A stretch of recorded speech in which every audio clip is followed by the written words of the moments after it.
भाजपा बोली कंगना को किसान आंदोलन पर बोलने की इजाजत नहीं।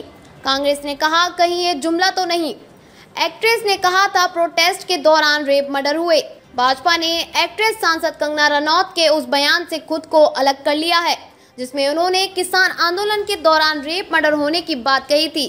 न्यूज एजेंसी पीटीआई ने सोमवार को भाजपा की प्रेस रिलीज जारी की।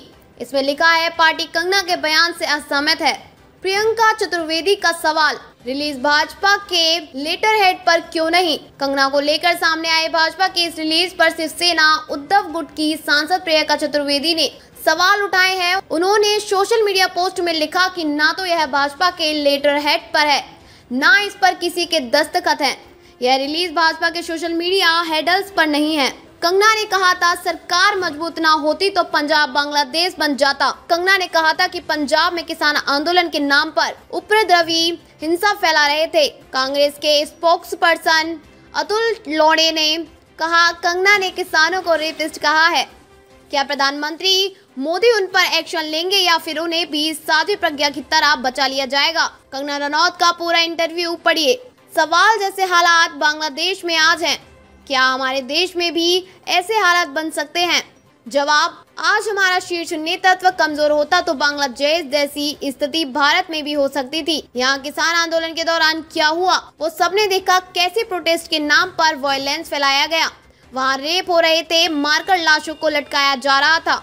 सवाल, बांग्लादेश में हिंदुओं के साथ जो हुआ उस पर फिल्म इंडस्ट्री क्यों चुप है। जवाब, दरअसल इन लोगों को कुछ जानकारी ही नहीं है। ये बस अपनी धुन में सवार रहते हैं, सुबह से मेकअप करके बैठ जाते हैं। देश दुनिया में क्या हो रहा है इससे कोई मतलब नहीं है। इनको लगता है कि अपना काम चलता रहे, देश जाए भाड़ में।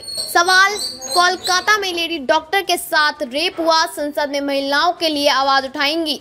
जवाब, महिलाओं की सुरक्षा मेरे हमेशा से एक चिंताजनक विषय रहा है। मैं इसे लेकर काफी गंभीर हूँ। मेरी जितनी हैसियत है मैंने हमेशा महिलाओं के सपोर्ट में आवाज बुलंद की है। सवाल, आपके बयानों पर अक्सर इंडस्ट्री का रिएक्शन तल्ख होता है। जवाब, यह मेरे खिलाफ यूज किया गया एक प्रोपेगेंडा है। जो लोग मुझसे और मेरे काम से इनसिक्योर हैं वह ऐसी बात करते हैं। लोगों को लगता है कि कंगना कुछ ज्यादा ही सच बोल देती है। खैर, मैंने लोगों के खिलाफ आवाज भी उठाई है। मैंने इंडस्ट्री में फैले सेक्सिज्म, नेपोटिज्म और आइटम नंबर्स के खिलाफ हमेशा से ही बोला है। मी टू मूवमेंट के वक्त भी मैंने काफी लोगों के पोल खोले थे। सुशांत सिंह राजपूत की सुसाइड के वक्त भी मैंने काफी खुलासे किए जिसकी वजह से काफी लोगों को मिर्च लग गई। सवाल, आप फिल्म इमरजेंसी में इंदिरा की भूमिका में नजर आएंगी, क्या कहेंगी। जवाब, यह फिल्म बहुत ईमानदारी से बनाई गई है, यहाँ किसी की खिलाफत वाली बात है ही नहीं। सवाल, आप खुद में इंदिरा जी की कुछ समानताएं देख पाती हैं, उनकी कोई एक बात जो आपको सही नहीं लगती। जवाब, इमरजेंसी वाले चैप्टर को अगर भूल जाएं तो उनके व्यक्तित्व की एक खासियत थी कि वे अपने देश से बहुत प्यार करती थी। वे सच में कुछ बदलाव तो चाहती ही थी। जब तक आप इंडस्ट्री के हिसाब से चल रही थी सब ठीक था। ओपिनियन देना शुरू किया तो बुरी बन गई। जवाब, मैं 2004 में मुंबई आई थी, 2006 में पहली फिल्म मिली। 2014 तक मुझे एक साधारण एक्ट्रेस के तौर पर देखा जाता था। इंडस्ट्री वालों का मुझे लेकर सकारात्मक रवैया था। 2014 के बाद जब मेरी फिल्में हिट होना शुरू हो गई तो इनका दिमाग हिलने लगा। तनु वेड्स मन्नू रिटर्न्स के सुपर हिट होते ही ये और भी ज्यादा मेरे पीछे पड़ गए। मुझे गालियां देने लगे, चरित्र हनन करने लगे, मुझे साइको बुलाने लगे। मतलब जो लड़की उनके लिए 10 साल से नॉर्मल थी वह अचानक साइको हो गई।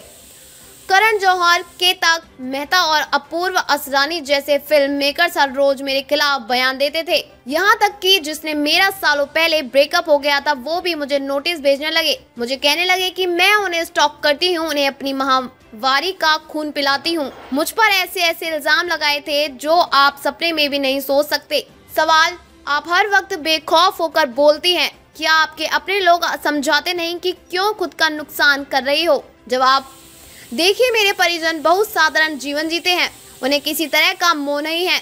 वो तो बल्कि खुश हैं कि अब मैं गृह क्षेत्र मंडी में ज्यादा से ज्यादा वक्त बिता रही हूँ। इसके अलावा कुछ शुभचिंतक जरूर ऐसा कहते हैं कि आपको हर चीज में फाइट नहीं करना चाहिए। उनकी बात कुछ हद तक सही भी है। मैं अब हर चीज में अकेले तो लड़ नहीं पाऊंगी।